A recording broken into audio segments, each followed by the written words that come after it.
السلام عليكم ورحمة الله وبركاته. ازيكم يا بنات؟ عاملين ايه؟ يا رب دايما تكونوا بألف خير. اهلا بكم في فيديو جديد، والنهاردة ان شاء الله هنعمل مع بعض خلية النحل السينابون.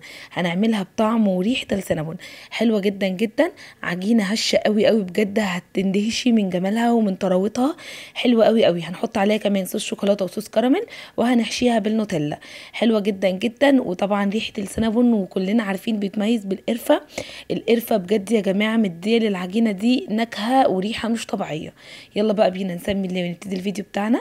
بس يا ريت ما تنسوش لايك وشير للفيديو لو عجبكم. ولو اول مرة بتشوفونا انا اسمي سعاد. احنا هنا هنجيب البولة اللي هنعجن فيها، هنحط كوباية من الحليب الدافي، معلقتين كبار من السكر، ومعلقة كبيرة من الخميرة الفورية. هندوبهم كده مع بعض كويس قوي لغايه ما اتاكد كده ان حبيبات الخميره فكت على قد ما نقدر يعني. تمام كده. هنا معايا بيضه بدرجه حراره المطبخ. وطبعا مادام في بيض يبقى في فانيليا، باكت كده او ظرف من الفانيليا. وهنا معايا نص كوبايه من الزبادي، طبعا كله بدرجه حراره المطبخ يا جماعه.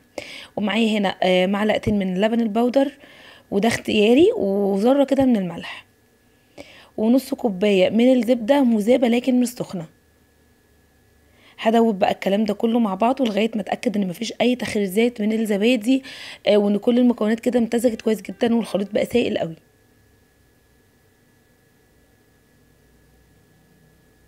كده تمام قوي. هنا بقى معايا معلقه صغيره من البيكنج باودر، هدوبها برضو كده كويس. كده تمام جدا. هنا بقى معايا حوالي 4 كوبايات من الدقيق. طبعا الوصفه دي هتستخدمي من 3 كوبايات ونص ل4 من الدقيق، يعني ما تضيفيش ال4 كوبايات كلهم مره واحده. ده بيرجع لنوع الدقيق بتاع حضرتك. فانا هنا هزود الدقيق بشويه بشويه مع التقليب كده في الاول، لغايه ما العجينه تبتدي ان هي تمسك نفسها وتتقل شويه. ابتدي بقى ان انا اعجن بايديا. هنا بقى نضيف شويه كمان. عايزه اقول لكم يا جماعه ان انا احتجت على ال4 كوبايات دول حوالي نص كوبايه كمان من الدقيق، عشان كده قلت لحضرتك ما تضيفيش الدقيق كله مره واحده، لان ده بيرجع لنوع الدقيق. يعني ممكن ما تحتاجيش انك تزودي ال4 كوبايات مره واحده، يعني ممكن تحتاجي بس 3 ونص في الوصفه دي، ممكن تحتاجي ال4 وممكن كمان يزيدوا. انا هنا بقى ابتديت اعجن بايدي لان العجينه كده ابتدت تتقل زي ما حضراتكم شايفين. شايفين هي العجينه تقلت، بس لسه برضو سائله شويه، مش عجينه يعني نقدر نشكلها.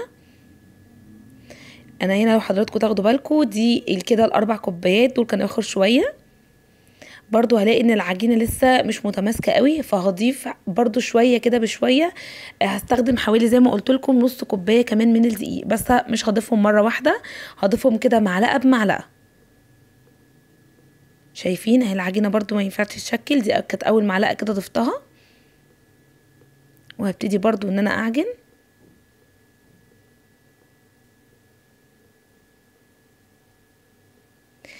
قوام العجينه هنا بيكون بيلزق بس مش بيطلع عجين في الايد، بس مهم جدا يكون في تلزيق لحد ما من العجينه. التلزيقه دي بتقولك ان العجينه هنا هتطلع هشه معاكي جدا. حضراتكم شفتوا شويه تانيين اللي انا ضفتهم من الدقيق برضو كانوا حوالي معلقتين كده كبار، يعني انا ضفت بتاع 3 معالق من الدقيق، يعني بما يعادل نص كوبايه. فحضرتك ضيفي معلقه بمعلقه لغايه ما تلاقي القوام اتظبط معاكي. هنا عجنتها بصوا بتلزق في ايدي اهو، بس مش بتسيب عجينه في ايدك. ده قوام حلو جدا وممتاز بجد.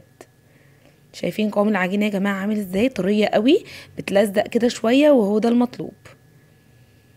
هنا بقى هلم العجينه على بعضها وهلفها كده ببلاستيك ستريتش. هغطي البوله ببلاستيك ستريتش وهحطها في مكان دافي. انا ولعت الفرن لغايه ما يدفى كده وبعدين طفيته، وهحطها لمده ساعه لغايه ما تختمر وحجمها يتضاعف.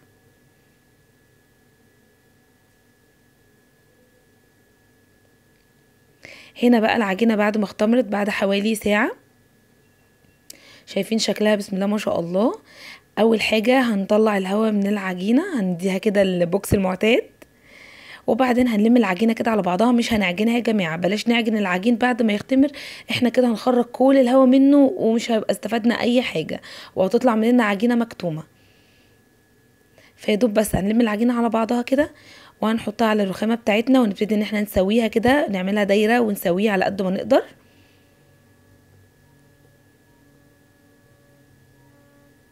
هنا بقى هنبتدي نقسم العجينة، نقطعها كده على جزئين، وكل جزء هنقطعه زي ما حضراتكم هتشوفوا بنفس الطريقة دي على حوالي 3 أو 4 أجزاء على حسب قطر العجينة بتاعتك. بنفس الطريقة كده يا جماعة. طبعا لو عندك مقطع يعني هيكون اسهل من العجلة بتاعة البيتزا، بس انا عشان مش عندي مقطع فاستخدمتها برضو. مفيش مشكلة يا جماعة، نتصرف بأي حاجة عندنا، مفيش اي مشكلة خالص. بنفس الطريقة كده انا هنا بحدد حجم الكرات اللي انا عايزاها. طبعا يفضل في خلية النحل ان احنا نخلي الكرات مش كبيرة، لان هي بعد ما بتختمر حجمها بيتضاعف، وكمان بتدخل الفرن برضو حجمها بيزيد. فيفضل ان احنا نخلي حجم الكورة بحجم الليمونة الوسط، مش الليمونة الصغيرة ولا الكبيرة، الليمونة الوسط يا جماعة، عشان بعد ما تستوي تدينا الحجم اللي احنا عايزينه.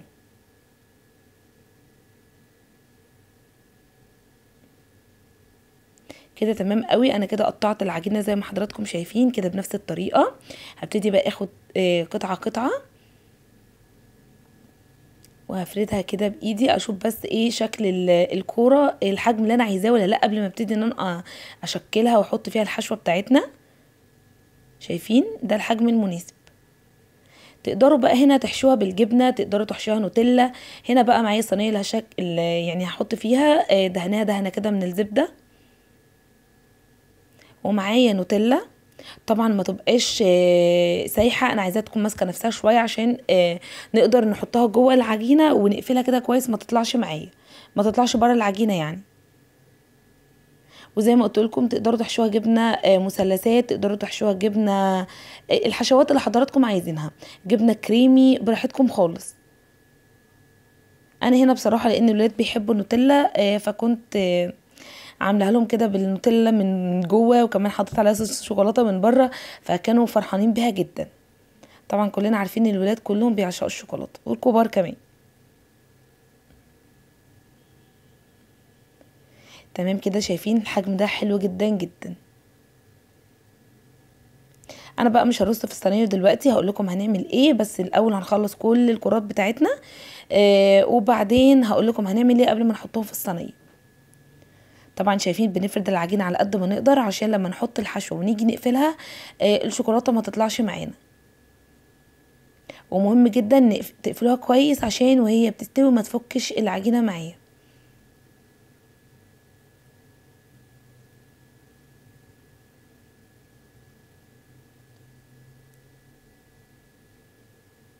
اتمنى منكم تحطوا اللايك لو لسه ما حطيتوهوش. ما عندكوش فكره يا جماعه، بجد والله اللايك ده بيدعم الفيديو قد ايه، وبيرفعه وبيخلي اكبر عدد من الناس يشوفوه. متشكره جدا جدا لكل متابعيني وحبايبي، متشكره جدا لكل كومنتاتكم الجميله، ربنا يسعدكم زي ما بتسعدوني ان شاء الله. تمام كده. انا بقى هخلص كل الكميه بنفس الطريقه كده. ويا ريت تخلي كل الكرات على قد ما تقدري تكون حجمها متساوي، يعني ما يبقاش كرة كبيرة وكرة صغيرة، عشان بعد ما تختمر او بعد التسوية يكون شكل الصينية بتاعتنا متناسقة، او شكل خلية النحل تكون متناسقة.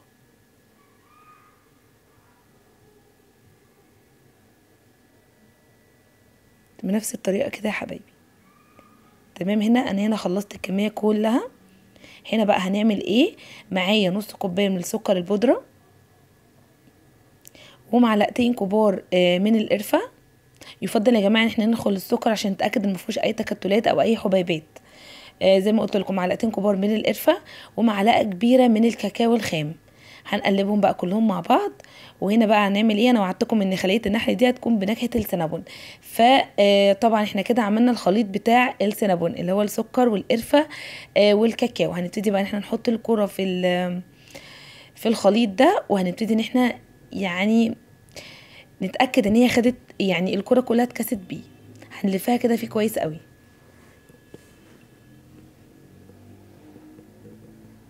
شايفين؟ وهنبتدي بقى ان احنا نرص في الصينيه بشكل كده دائري، كرات جنب بعضها بس ما تبقاش لازقه، نسيب مسافه صغيره جدا بحيث ان احنا ندي مساحه لما تختمر يبقى حجم شكل الكرات كده كويس، ما تبقاش كده لازقه ببعض قوي. هنلف الكرات كده كويس قوي في السكر والقرفه والكاكاو، نتاكد ان كلها اتغلفت. وهنرص في الصينيه بقى بشكل دائري، وزي ما قلت لكم نسيب مسافه كده صغيره بين كل كوره والتانيه.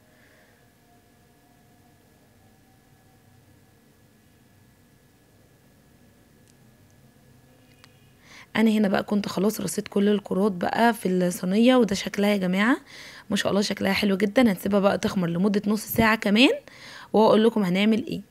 هنا بعد نص ساعه بصوا يا جماعه ما شاء الله خمرت اهي وحجمها تضاعف. انا دلوقتي مشغله الفرن بتاعي على درجه حراره 200، وحاطه الرف بتاعي على تحت الرف الوسط، يعني مش هنحطها في الرف الوسط، لا هنحطها تحت الرف الوسط على طول. تمام كده. هتقعد من 20 ل 22 دقيقه، ما نزودش عن كده عشان تطلع معايا هشه وطريه جدا. ما نزودش يا جماعه في وقت التسويه. هنا يا جماعه بعد ما طلعت من الفرن غطيتها لمده 5 دقايق. شايفين ما شاء الله طريه جدا جدا وحلوه قوي، وطبعا لان احنا حاطين سكر من فوق محتاجناش نفتح الشوايه، خدت لون حلو قوي. هنا بقى صوص شوكولاته انا كنت عاملاه في البيت، وده كمان صوص كراميل. ان شاء الله هبقى اعمل لكم حلقه عن صوص الكراميل. وصوص الشوكولاته سهل جدا. بنجيب الشوكولاته الخام، لكل ربع كيلو من الشوكولاته الخام ربع كوبايه من الحليب وربع كوبايه من الزيت، بنحطهم كده في بوله وبنكسر معاهم الشوكولاته وبنحطهم على الحمام مائي، وطبعا مع البخار ومع التقليب هيسيحوا وهيدولنا الصوص ده. ده كيس تلاجة يا جماعة عادي جدا من بتاعة سندوتشات، حطيت فيها الشوكولاتة وكمان صوص الكراميل، وقصيتها كده فتحة صغيرة جدا بالمقص، وهبتدي بقى ان انا اشكل كده احط على الوش بالطريقة اللي حضرتك عايزاها. هنا بقى حطيت صوص الشوكولاتة، واسفة جدا برضو صوص الكراميل ما تصورش. يا رب يكون الفيديو عجبكم. سلام عليكم ورحمة الله وبركاته.